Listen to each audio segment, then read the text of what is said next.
Hello everyone, this is Pastor Coates, and I want to welcome you back once again today to Money Talk, where we're in our series 31 Facts About the Law of the Seed.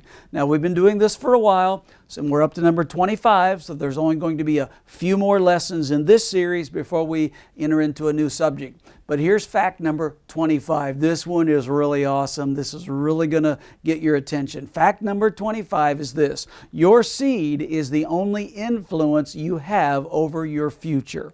Your seed is the only influence you have over your future. Now, the biblical text is very basic, but I want to give a biblical foundation one more time. Galatians chapter 6, verse 7, "Do not be deceived, God is not mocked, for whatsoever a man soweth, that shall," not maybe, not if, but that shall he also reap. Your seed is the key to influence over your future.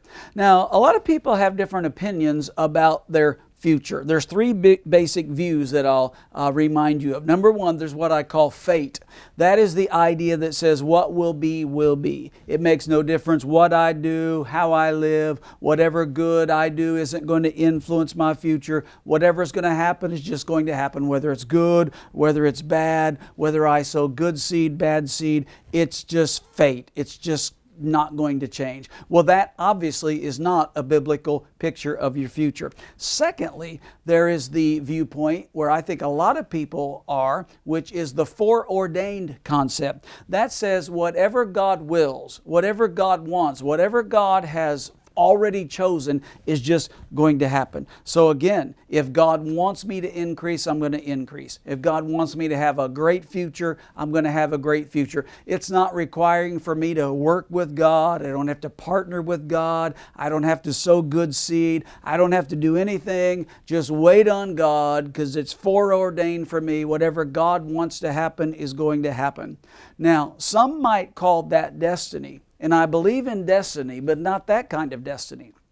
What I believe in is biblical destiny, which is basically found in Ephesians chapter 2, verse 10. Now we know Ephesians 2, 8 and 9. "For by grace are ye saved through faith, and that not of yourselves. It's the gift of God, not of works, lest any man should boast." But Ephesians 2:10 says, "You were created to do good works, which God has ordained in advance for you to do." So yes, God does want us to do good things, and He's got a destiny plan for us, but we have to work with Him in the fulfillment of that destiny. So here's the third viewpoint of the future, which I think is the biblical viewpoint, not fate, not that the future is foreordained, but here it is. It's the view of faith. Meaning, when I walk in faith, when I work with God concerning my future, I have influence over what will happen in my tomorrows by the faith that I operate in today. Now, this view,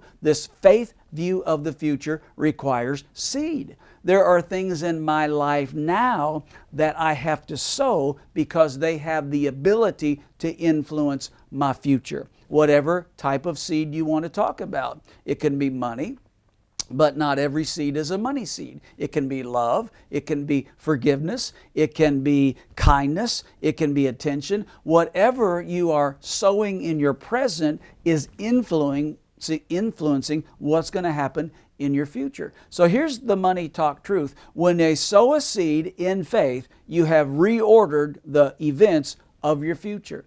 You have the ability now to influence what's going to happen in your future tomorrow. The input of my seed changes the destiny of what happens in my life tomorrow. Here's another way to phrase this. This is the money talk truth for you today. My future is the harvest of my present seed. Something you have now that's sown in faith changes the future that you are entering into tomorrow. So this is Money Talk Truth. This is lesson number 25. Your seed is the only influence that you have over your future. It's not fate, it's not foreordained, but it's faith. And as I sow in expectation, I reschedule the events that are planned for my tomorrows. God bless you today. We'll talk to you soon.